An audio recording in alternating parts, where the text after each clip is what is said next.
Yeah. Yeah. Yeah.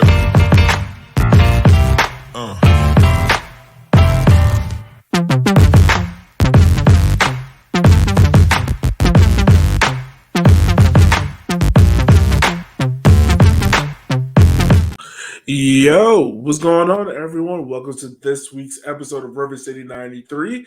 It's only a two-man show tonight. It's me and Matt. How are you doing, man?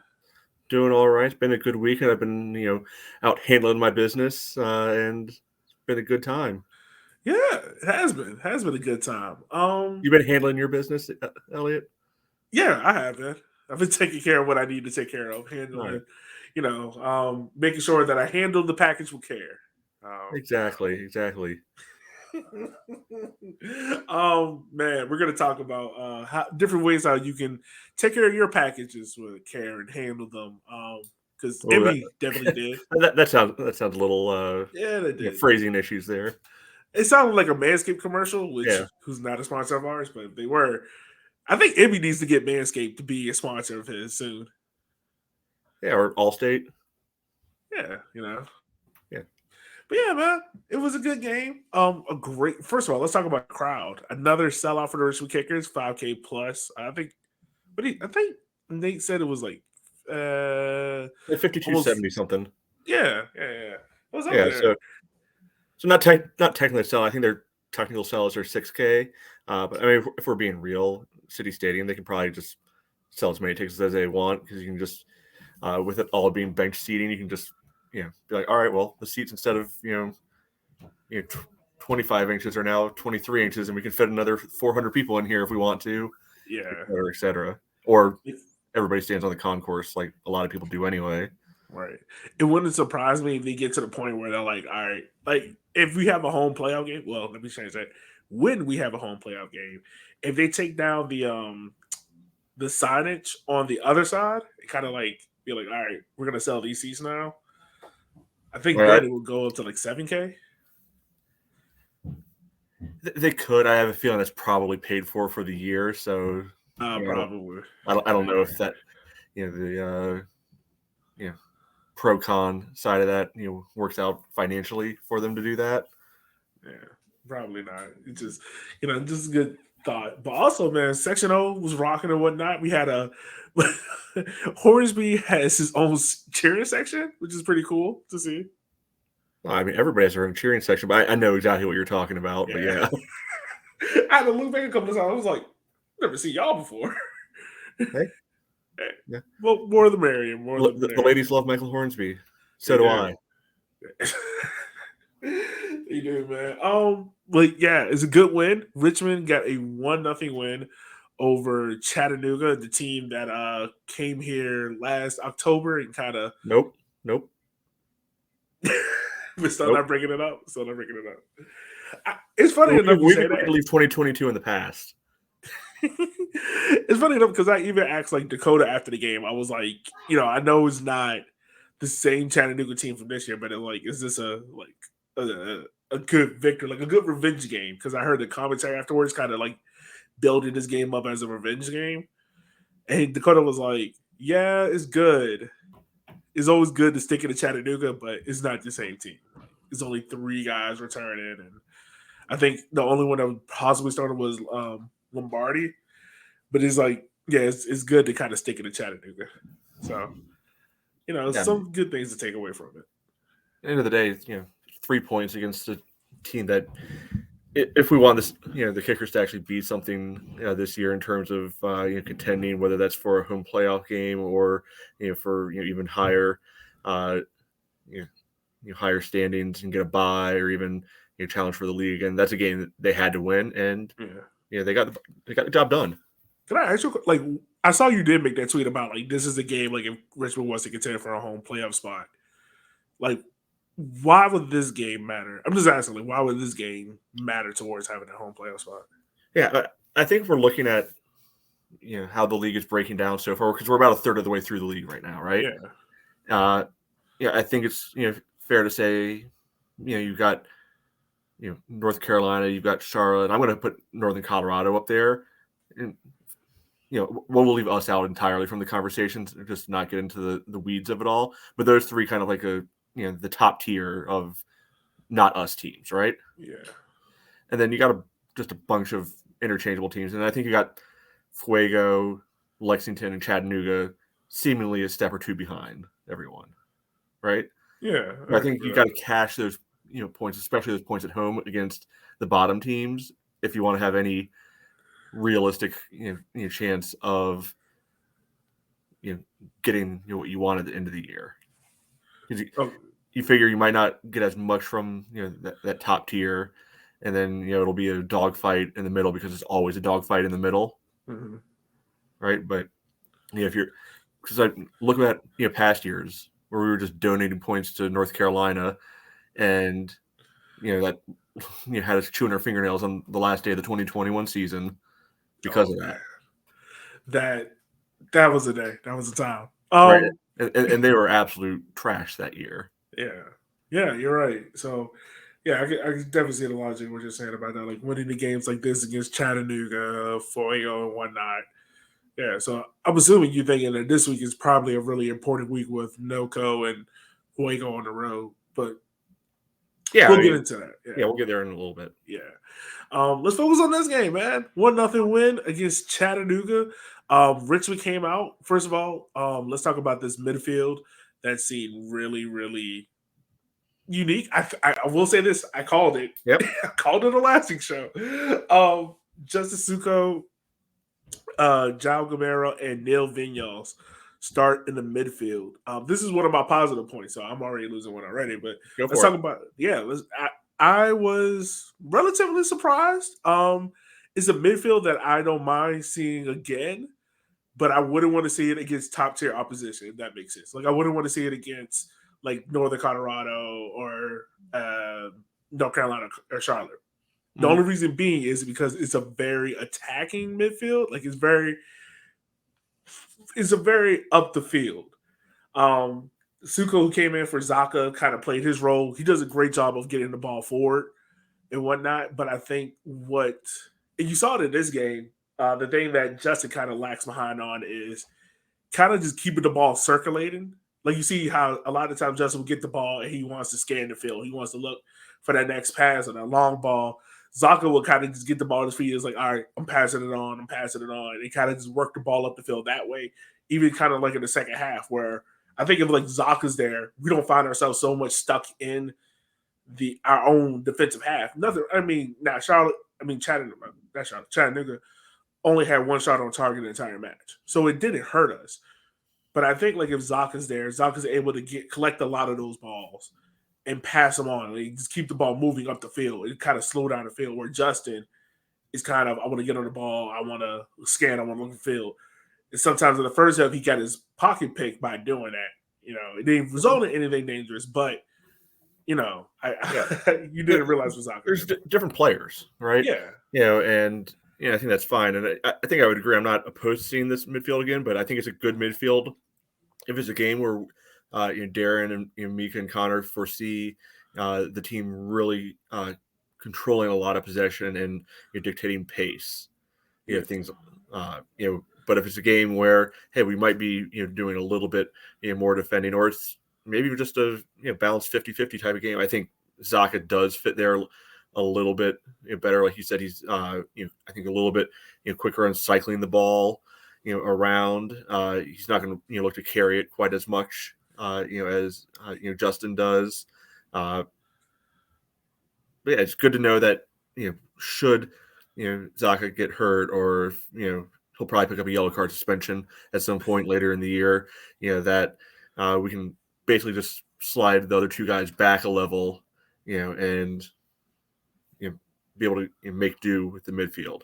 Yeah, able to make do with it and able to also, I don't know, like if you look at the way how Chattanooga was set up, he was giving us all the space on the wings, man. Like Bentley had a field day, Belmar had a field day, Simon and Hornsby, they had all kinds of space out there in the wings. Like if you were to tell me this was a Chattanooga team, I would have automatically thought like, oh, they're gonna be very physical. I mean, granted, they were physical. I was going to say they checked that box. Yeah, they checked that box. Not in a good way. But then, like they were gonna spread the field wide, and they were gonna like. I always think about like that. What was that game? I think it was 2021. That game against Chattanooga where we could not get out of our own half. If we just kept getting pinned in and pinned in and pinned in, and we couldn't get out. I always think about that Chattanooga, and to see what Chattanooga is now. Also, let's take a moment. Let's talk about their head coach. And the scarf and suit combo looks like a used car salesman. Yeah, I mean, I guess we can't throw too many stones about coaches going for signature looks. Because Darren has his all black gimmick that he does even on middle of summer day games and everything. So yeah there's that. I think any individual piece of I don't even remember what the guy's name. I think it's like Ziggy some nonsense. Nobody cares what his name is.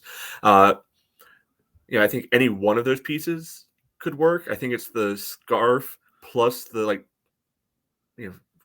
not quite salmon color, but not like light pink color, somewhere in that middle range between those two. Sport jacket.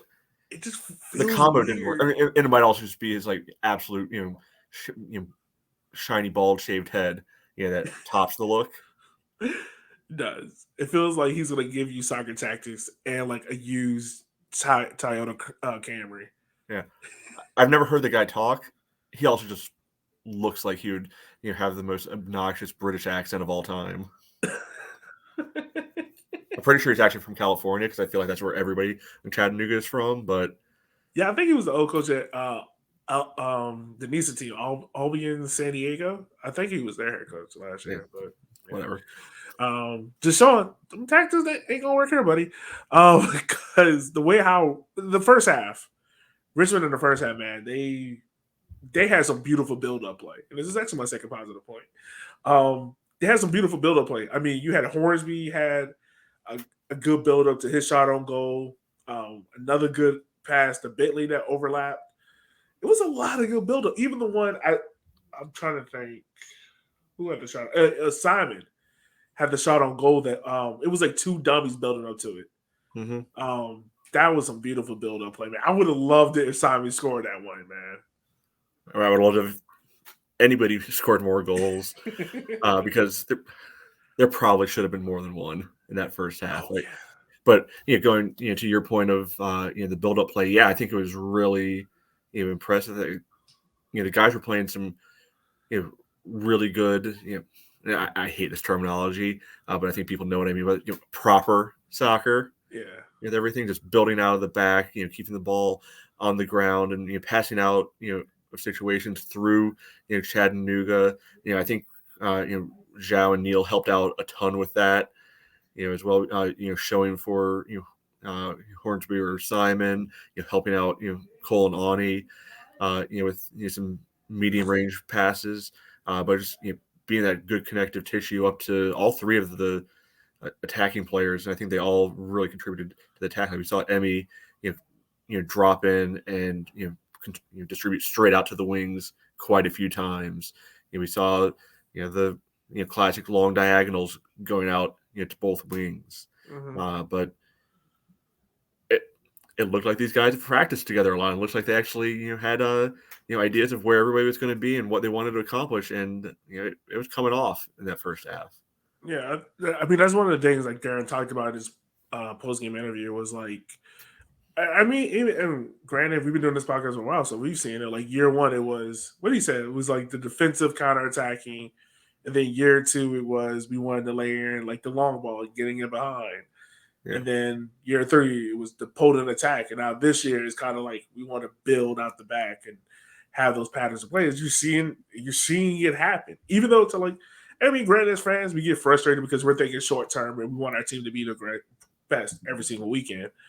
But if you kind of sit back and look at it, like every single year, this team has like wanted to do something and has worked on it. And by the end of the year, that finished product has paid off. Mostly, yeah. Yeah, mostly. But I mean, I think if you take that first half, Granted, like you said, it should have been more goals. Like this game should have been, if you At least count, at least I'll go 3 because Simon's shot, the Belmar one that he had. Bentley should have had at least one. Yeah, so maybe 3 or 4. This game should have been put away. Well, let's talk about the one that was. Yeah, the one that now granted, Lexington fans are on Twitter asking for VAR, and I quickly said no, Hell no, because if there was VAR, this goal would not have counted. In the way how did Darren say in his press conference when Zach asked scored a goal. Scored a goal. That's all he did. Yeah. So 1-0. Emiliano Terzaghi, he gets his 50th goal in a Richmond Kickers uniform. That puts him 3rd all time in Richmond Kickers goal scoring. Robbie Kropp's on 64 and Deli's on 90. Deli's on 94, I think it is. Yeah. So yeah, it is. The goal came from a João Gamero who's been an amazing running form right now. A shot from him outside of the box. Goalkeeper mishandles it. Emmy runs up to it. And so at this point, I was at the press box. So it just looked like a scrappy goal. Like it looked like, the ball just landed in Emmy's feet and he just roosted on the top net. It wasn't until I saw the replay, Emmy kind of smacks it with his hand and it lands at his feet. What did you see, Matt? Well, again, real time, it's on the other end of the field. You can't really tell what's happening, what's going on. It just looks like balls bounce around in the box, and Emmy's eventually able to just roof it from like 3 yards out. Cool, I like it. You see the Chattanooga players just all absolutely lose their minds, especially the goalkeeper. Oh yeah, which absolutely. At first I thought they were yelling for offside or something, which would make sense. This team goes offside a lot. But you watch the replay and look, we saw that if you look at some of the pregame photos, you saw that both Meacham and Palmquist were rocking their jerseys for the NBA Finals and everything. Maybe Emmy was inspired. Maybe showing off his wingspan.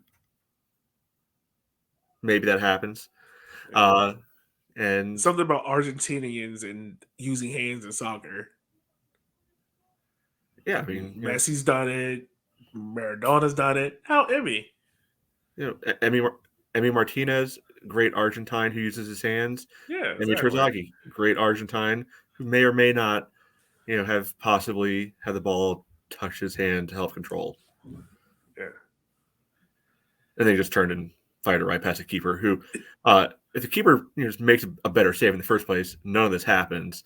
So really, homeboy needs to look in the mirror and look at the root cause of all this. Right. It's also funny that because goalkeeper got a yellow card, and also former Richmond kicker Riley Kraft got a yellow card as well. So it's good to see. Yeah, That's probably the most action he's had all game. If any Chattanooga fans are actually listening to this, I don't feel bad for you all because that doesn't even come close to fulfilling the receipt that we're owed from refereeing choices at City Stadium against Chattanooga in previous years, namely the game that LA wanted to mention and we weren't allowing earlier. No. It's not even close to equitable, so I don't want to hear it. I think that game was permanently banned from now on being brought up. Like we're not talking about that. The season, we're not bringing that. Yeah, we play single table here in this league. Yeah, there we go. But yeah, I mean, Richmond up at that point is up 1-0. And you still, even after that, you still have Richmond still attacking. Like once again, talking about the space that the team had. Hornsby and Fitch were just able to get up and down the wings and cut inside. And Bentley, I want to take a moment to talk about Bentley because I asked Darren a question about, after the game, him and Bentley was walking over the section, or they was having a conversation and whatnot. For Bentley, man, you feel like he's like on the cusp of it. but he's not there yet. Like it just feels like we're watching Jonathan Bolaño season 1. You feel what I'm saying? Like a little bit. I mean, it's not exactly the same. I get what you're going for, though. Yeah, I'm going to try and take the positive spin, on Bentley, from Saturday, because we saw him playing on the left side, this time. So a lot of times we've seen him on the right. Yeah. I do think, they can play, these guys should be able to play either side. I mean, we've seen Gordon play either side. We've seen Baltimore play both sides. I'm not a big believer that guys can only play one side, especially how much your teams invert guys nowadays. It's not really a thing. But look at how he was able to combine with Hornsby throughout. Look at how he was able to combine through the midfield with Emmy and Neal throughout the game. Look at how he was able to get himself into the right spots, into space consistently throughout that first half, first 50 minutes or so, until things really started to just kind of get bunkered in, essentially. Right? He was doing everything right up until that point of the final ball or final decision. And I know that's a massive until piece of it. But I think we saw from last year, we've seen from even some other games this year, that he has the skill and he has the quality to be able to do make that final cross, to be able to finish effectively. He might be in a dry spot right now, but I think that part is something that can come back a lot easier than it is to teach guys how to get into the right spots. Yeah. No, he does have the ability. I mean, look at the chance he had there coming towards section O in the second half, where I think he beats his man, he gets right up to goal. And I think he's caught in between of whether or not to cross it, because I think he sees Belmore at the last second. Yeah. And he's like, oh, I can cross it. On a dead sprint to the back post. Yeah. But I think before that, I think he's trying to take the shot, and then he sees Belmar make that sprint. He's like, oh, let me cross it. Yeah, so maybe right now he's probably in a dry spot. But I think like his build up and whatnot to the final, like getting into those positions were key. Yeah, it's just one of those things where when you say it out loud, it just sounds dumb. Like, oh, doing everything right until the last bit, when the last bit is the moneymaker spot. Yeah, but I mean, what he had last year, I think he had 6 goals last year. I think so, yeah. I mean, he's going to get on the score sheet. We know what's going to happen. It's just right now, I think how he comes out of this dry spell, I think will be good for the team sooner or later. Matt, I've been doing a lot of talking. Let's get to you. What are some of your positives from this game, man? All right. So building a little bit on what we were just talking about, you had kind of the build-up play, and I wanted to really highlight specifically the left side attack. That Hornsby and Bentley, and then Hornsby and Gordon combo out there. It has been lethal for this team all year. I think we saw a little bit when Mike was out for those couple games. Jake did a perfectly good job filling in. We talked about this before, like no fault of his own that he lost his spot when Hornsby came back. It's just because Hornsby is, it almost feels like he might be, like the perfect vision for what Darren wants in an outside back. It's almost like if you take Payne and Stu from last year and merge them together, this is what he wants. Right, because the way he's able to just get the ball going, driving forward with the ball. And being able to still bounce that out his defensive responsibilities. He's really building good connections with whichever player is in front of him over there. I don't think it's a coincidence that we consistently look among our most dangerous when we are the ball is advancing off the left side, especially now that Neal's back and we know he likes to shade a little bit more to the left. At times, that trio coming up there, I think can potentially give League One defenses quite a bit of worry and stress. Do you feel like Neal is still knocking off the rust of coming back? It felt like he wasn't as sharp as he was when he started the season. It's possible. I still think he did well because what I saw, that Neil was doing, that maybe we didn't get the same thing from Justin or Zhao in that spot, was that ability to get the ball and kind of just drive forward with it at times, right? And even though Neil's not, we've talked about this before, he's not a burner necessarily. He can be quick in those short spaces and really take that 5 or 6 yards that the defense is giving him and take it with a quickness. Yeah. Right. So. All right. I'm pretty sure you have more positives, sir. So the other one, because we're trying to keep this to 2, right? I want, again, this based off of podcast history, this one will end up being a surprise, but I feel like we need to highlight the quality of defending that Simon was doing on Saturday, right? I kept on finding myself yelling out great tackle Simon, good cover Simon, because Chattanooga was going after him quite a bit, and he shut down everything going down that side. And you had a comment at one point, it's like, oh yeah, that's grown man defending right there. Oh yeah, because he literally was like, I think that was that was kind of like we were getting pinned in, and Chattanooga was trying to build chances. And there's a ball that's going out, and I think Simon literally just like gets in front of the guy, and slows him down, let the ball rolls out. And I was like, yo, that's like intelligent. That's grown man defending. That's intelligence. Because most defenders in that situation that aren't experienced enough might have tried to engage in that duel and try to win the ball and, kind of get stuck in. Where he's just like, yo, I'm not going to touch it. I'm just going to push him out the way and let this ball to roll out and be smarter that way and get a goal kick versus you get stuck in your own corner flag, And, we've seen the maturation of Simon Finch. I feel like if there's any position in Richmond that Darren has had you can tell Darren has had his fingerprints on, it's the fullbacks. Mm-hmm. Like every single year, without a doubt, the fullback position has been the best position, probably position year in, year out that has been upgraded every single year in Darren's system. Yeah, absolutely. And I think even just going back to thinking, roughly this time a year ago, like Simon got on the field, we were a little unsure, about it. He grew into that left back role when Stu was injured.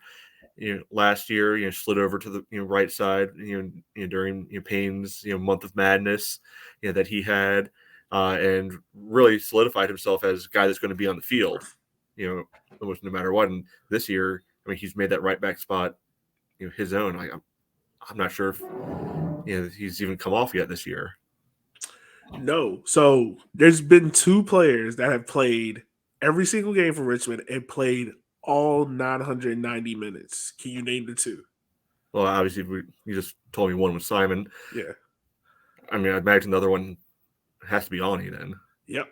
Ani. Yeah. Those are the only 2 that play all 990 minutes. So also, if I'm not mistaken, I think there are 5. Let me see. Make sure if I get this correct first before I blurt it out there.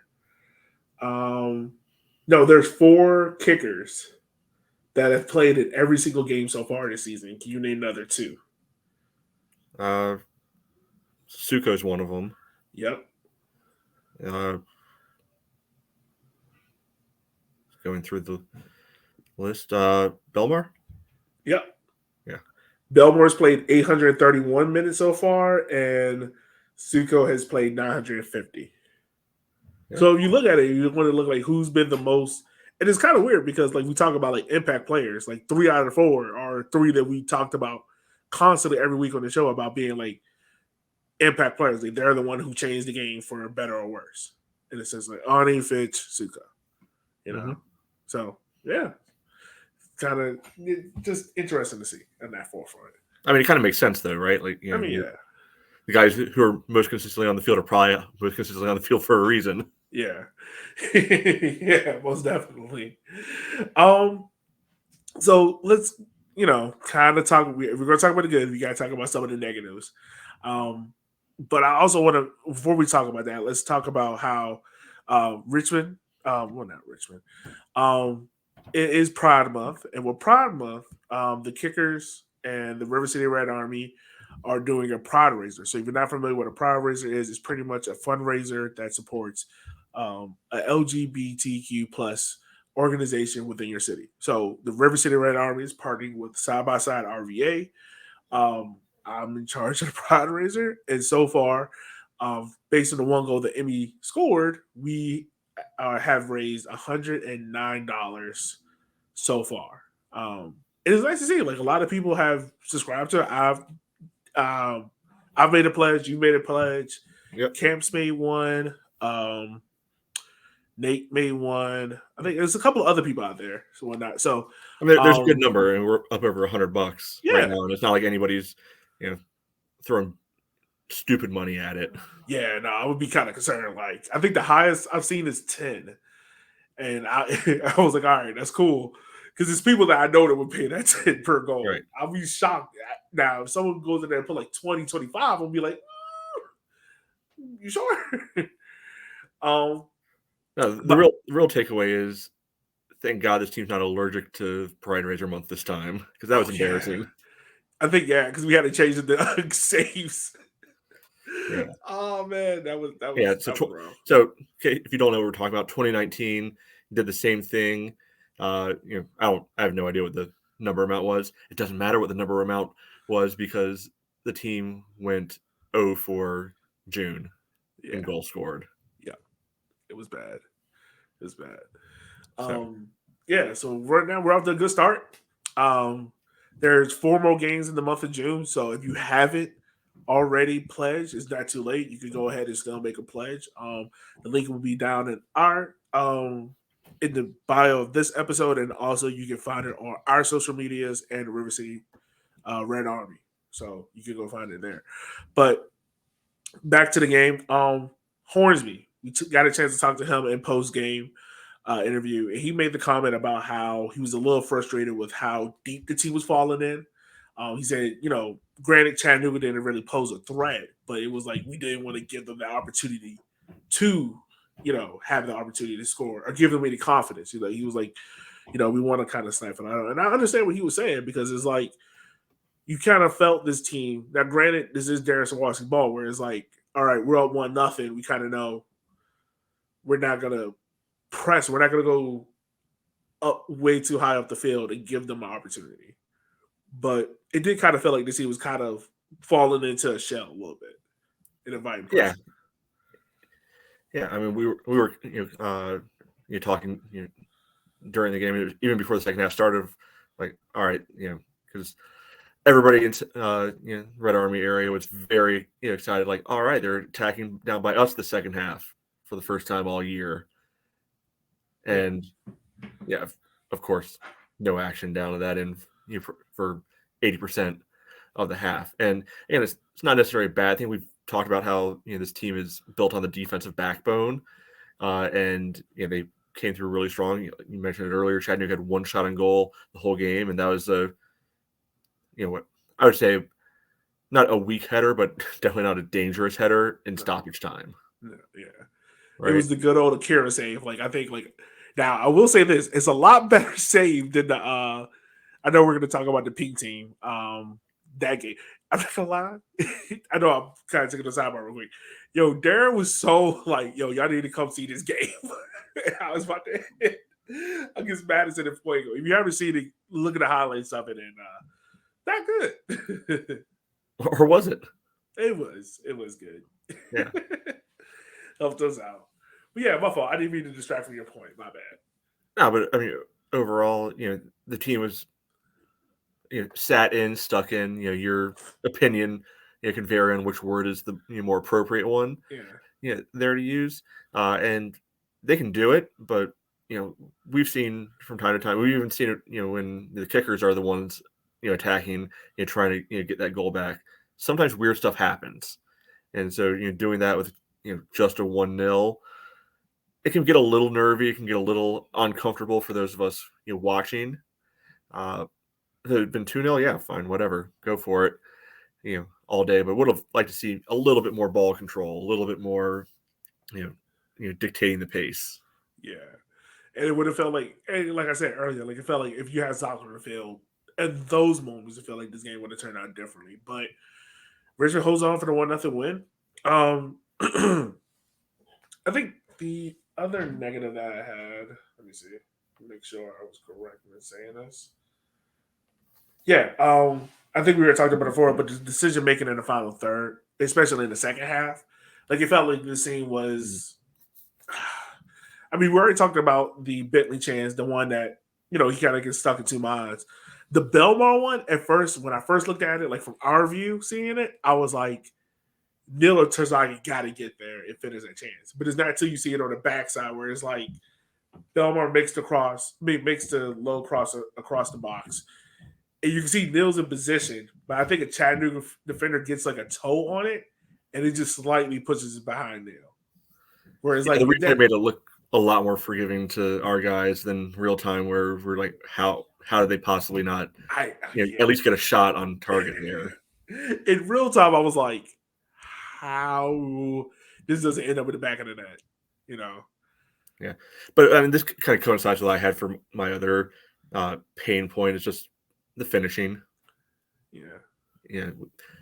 Credit plenty of chances of this game, and we've already gotten close to beating a dead horse on this, but should have been more than one goal on the board for the kickers. Yeah. I mean that's the constant thing that everyone was talking about from Emmy, from Hornsby, from Darren. It felt like this even like granted you get a win, you get 3 points, it's important, but you can see like they weren't satisfied with that. Like they were all kind of talking in the sense of like we feel like we left something out there. Like we felt like we gave them a little seed of hope and made them feel like they were in the game. Actually, when you go back and look at it, like this was a real comfortable win for Richmond. Like I think we had what was the other game we had like this where Akira barely had a save, and it just felt I can't remember the game exactly. I know it happened this season.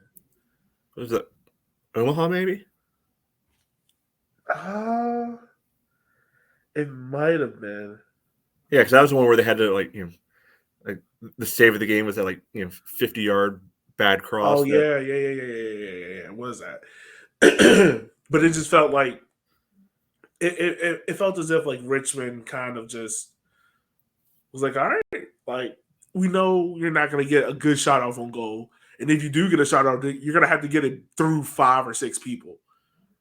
So as long as we don't allow you to be one-on-one with Akira, you're not going to get anything off, and we already got our goal, so the pressure's not on us. And I mean, Ani did a great job as well.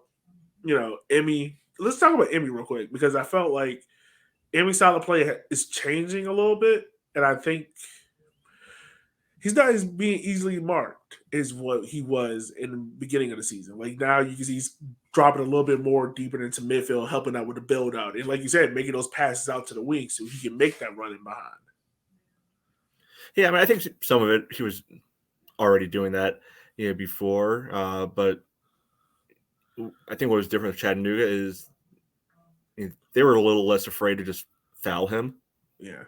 At any point, so I think it made it a little bit more noticeable that he was getting fouled further back than normal. That he was getting himself involved in our own half a little bit more. But I don't personally. I think he's been doing that all along. He just flowed better this time.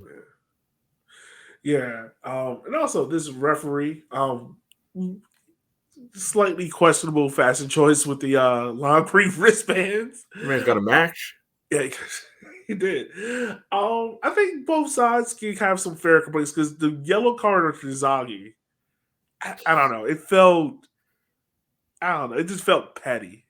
I mean, technically, from his point of view, it's the correct card to give because he didn't permit Emmy back on the field after that injury. But I can clearly see what happened. I think Emmy saw the assistant ref gesturing, and it looked like go on. And I think the assistant ref was really saying you need to come back around to midfield, and that gesture looked, they both looked like kind of come on, yeah, sort of thing. So he went on, and So I get it from the referee's perspective. I think Emmy might have, been a little hard done by, and you consider legal terms like entrapment sort of deal. Right. Yeah, it's just I don't know. It was a very confusing yellow card. It was also some couple of weird, confusing decisions going on across League One. Definitely one with the team that we play coming up in Northern Colorado. So me and you were kind of talking about this game at the Kickers game, and just seeing the scoreline 2-2, seeing how the game kind of flowed out. It just seemed as if like, all right, Noco gets a draw on the road. They probably dominated. Lexington probably sneak one in. Not what happened. Noco's one of those teams that we were talking about earlier. Like, all right, who are probably the teams that kind of give you a little bit, you want a little bit more defensive awareness against. My bad. Like Charlotte, NCFC, Noco was one of them. It seemed like this Noco team might be able to be had, and it seems like if you're Darren, let me ask this: do you try this midfield against them? Do you try this midfield again and be like, all right, Zaca, we're gonna save you for the Fuego game. Let's try this midfield one more time and let's go with it. And it also seems like Dakota might be coming back. Do you possibly try to throw Dakota in this game? I definitely put Zaca back in, playing away, especially because it's going to be 2 games in 4 days and 3 in a week. Mm-hmm. I don't think you save a guy who didn't play on Saturday for the following Saturday when there's a midweek game. Yeah. You put him in there. It allows one of the other guys to rest, whichever one you think needs it the most. Noco, they can put up some numbers this year. You look at their matches, their last ever since they played us, they've gone 2 goals, 2 goals, 2 goals, 4 goals, 2 goals.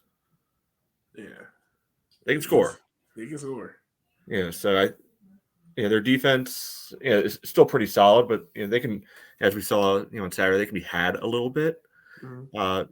But I think it's going to be one of the tougher away games of the year. It's going to be a fully artificial surface. They're at their new stadium right now. So I think they've only played once there so far. So hard to say what to really expect out of that. But it's a long road trip, and they're going to go straight from Colorado to California, and I think this is one where if you can get a draw, you take the draw, and really focusing on getting that 3 at Fuego. Yeah. No, that doesn't seem like a bad thing. It kind of seems like the way how Richmond season is kind of going so far. It's kind of like win, draw, all loss, draw, win. You kind of seem like that so far. I think the important thing to look at in this game is one, kind of seeing what Darren's going to do with the winger spot, because I'm pretty sure, we all know Arthur. What is it? I'm trying to. Rogers. I don't know why I want to say Arthur Brown, Arthur Rogers, whoever's up against him on his side. I'm pretty sure Darren's going to go for more of a defensive winger in that spot to make sure. I'm pretty sure he's not going to try to put like Gordon against him because Gordon is going to get up high. Maybe it's Bentley, maybe it's Belmar, just to be a little bit more defensive sturdy on that side, and then also keeping an eye out on Ammon, their striker. I think right now is the Golden Boot leader in USL League One. I'm confident enough with Ani and Cole. I think it'll still be Chris at least on Wednesday, and maybe we'll see Dakota on Saturday.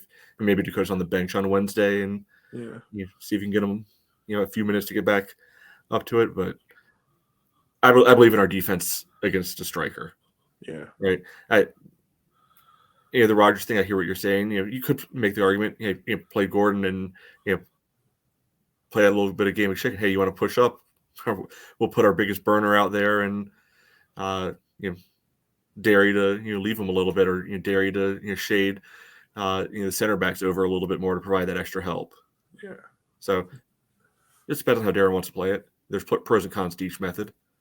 Yeah, it's kind of like a chess match. We'll definitely see how that goes, because I think the last time they played here, wasn't there a red card in that game? when Noko played here early in the season? Was there? I don't think so. Because I remember Rogers had to play center back in the second half, and it was kind of just like even kill kind of game. Because I remember it ended 0-0. Hold on, I'm looking it up. I know last year somebody got sent off, but yeah, or maybe it was an injury. One of the two. I felt like it. yeah, I don't see a red card in a note. So it might have been an injury. I might have just been thinking it was an injury because I remember Rogers sliding in the center back. So yeah, okay, so that works. So I think this game is late. I think it was like 9. I think we're recording right afterwards. So listeners, if you got any questions, let us know because we're recording right afterwards. This game, and then Saturday game against Fuego is another late one. 10 later, yeah, later. I don't think they're doing a watch party for this. It was just like, it's 10 o'clock. Like, some people might be asleep. So that will be that, and then we got the Hitty Derby. So we got an important week of games coming up where if you walk out of this with the next 2 games, let's say with 7 points, 6 points, you're pushing yourself up there to the top of the table and creating some space. Because I think there's a little gap right now between first, second, and third, and then you kind of got like a little middle pack, and then obviously bottom of the table. Yeah, we're starting to stretch out, over some of the your Greenvilles and your Omahas. Right now 5 behind North Carolina and Charlotte. Charlotte's played 1 more. Yeah. NOCO's throwing it off a little bit because they played so many fewer games than everybody else. But we're right there. You go on a little bit of a streak, and pressure's going to be right on the teams from North Carolina. To have to match every move that we make. Yeah. So, Matt, I think we pretty much covered everything, right? Anything else? Anything worth covering? Yeah, probably everything we're covering. So let's go ahead. Let's move into our top 3s for yesterday's game. And then we can wrap it on up, buddy. So I'll pass it on over to you. All right. So we got our top 3. I'll lead us off this week. Prepped it in advance. So I'm going to go 1 to. I want to mix it up. Start with 3 and work start with the 1s, work my way up to the 3s this time around. Okay. Build a little bit of suspense. For it all. So give my 1 point to Hornsby. We've talked about it, quite a bit. He's, I think a real game changer for us at left back. He was really impacting the attack, making good defensive contributions. Good game all around. Yeah. A 2 goes to Emmy.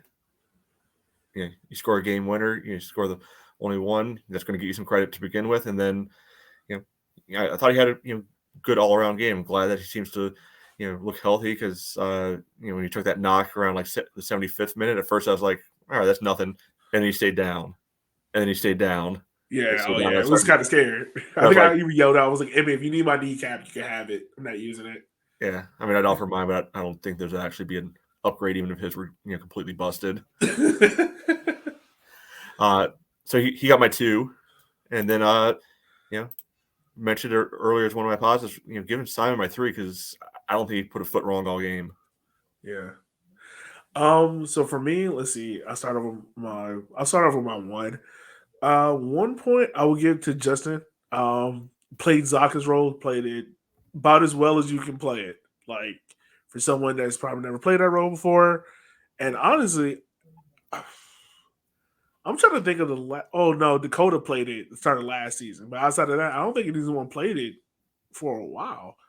So I'll give Justin a 1 for that. 2, I will give it to Emmy scoring a goal, whether by hand or by foot. He scored it. So he definitely scored with his foot. Yeah, definitely. Nobody is disputing that he scored with his foot. So I'll give Emmy my 2, and then my 3. This might be a little surprise to some, but I will give it to Chris Cole. And the reason why I would give it to Chris Cole is because even though he had the weird header going back, I think if you take that play out of it, because even at the end, like even the press conference, I was like, Chris, that header, he even knew it. He was like, yeah, you're right. It was a little heart attack inducing. A little heart attack inducing. I think if you take that play out of it, you can't ask for a better game from Chris Cole. Like, he completely shut down their center back, even to the point where I think it freed up Ani. Like, it allowed Ani to go into the midfield and kind of help clean that out and able to hold a lot more of the pressure up the field for Richmond and whatnot. And just how Chris Cole has came into the situation. And I'll say it again. The Cleveland soccer club game, I had some real concerns. Like, if this is going to be our third choice center back, I have real concerns because if he's struggling with this team and giving up these goals, what is he going to do against USL League One opposition? And since then, he has completely did a 180. He's played a lot better, a lot more control. And talking with Dakota after the game and how, Dakota's been out with injury, but Dakota's just been really working with him on it. Just being controlled in his game, and also, like, it's okay to want to take the fight to the attacker, but don't let that dictate how you play. Yeah. And you've seen, I've really been impressed with Chris Cole and how he's played so far. So I'll give him my 3 points for this game because outside of that one header, he had a good game. All right. I like it. Yeah. So excellent. So there we go. Yeah. One more game down. We got 21 to go. There, yeah. Still got a long season ahead of us. I was looking at the schedule. No off weekends until Labor Day. Ooh, there we go. So plan your vacations accordingly, people, because we got to keep these 5Ks up, even through the summer. Yeah, it's got vacations are great. Do it on away weekends. Yeah, do it. That's how I do it. I make my vacations outside of my anniversary. I try to, because like this weekend I'll be on vacation to a concert because it's an away game and I can watch it on my phone, which I'll be doing anyway. It also helps the game doesn't start till 10, so that works. Exactly. So for Matt, anything else from you, my good man, before we wrap up? Yeah, you just need to give a hand to the boys for getting the job done. Yeah, exactly. Got the 3 points by hand or by foot, and I think that's all that matters. Yeah, I would take it, especially against Chattanooga. Getting one against Chattanooga, I feel like our biggest. If you ask anyone in Richmond, like the 3 biggest rivals, quote unquote, for Richmond are Madison, Chattanooga. Is it fair to throw Tormenta in there? Like, I feel like Tormenta and Greenville kind of flip flop sometimes. Yeah, I don't really know. Maybe Greenville a little bit more, but maybe.